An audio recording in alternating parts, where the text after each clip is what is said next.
Faceless. That's a word I'll never forget after watching that disturbing tape. It all started in 2018. As I was checking my mailbox, I noticed a VHS tape with the words, "Faceless," scribbled on it with a red Sharpie. I picked it up and put it inside my VCR, just to see what this was all about. It was something entirely different than what I expected it to be. It was actually an episode of SpongeBob that I never seen before.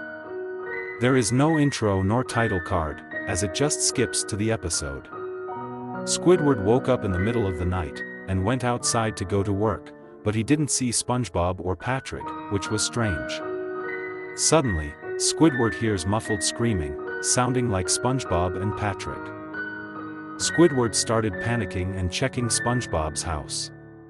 The door was locked, so he checked Patrick's rock.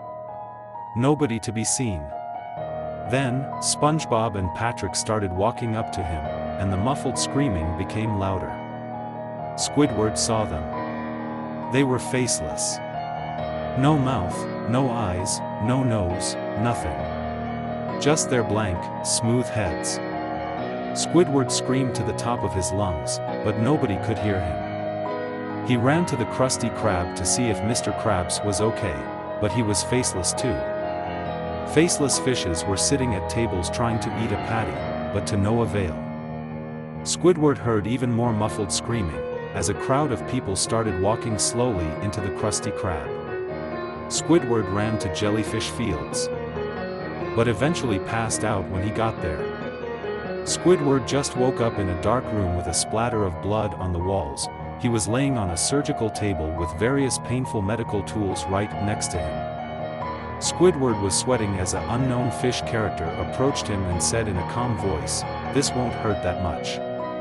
The fish was entirely black, like in shadow, except he had glowing eyes. It cut to a black screen, with Squidward screaming in agony as you could hear blood splattering and him being torn apart. Until the screaming stopped. It went back to Squidward, with him waking up at the Jellyfish Fields, trying to scream, but he had no face. Then, the tape ended. I wish I could just magically erase this from my memory, but no, I still have to live with this memory like a permanent scar. If you happen to see any VHS tape you didn't order in your mailbox, never play it.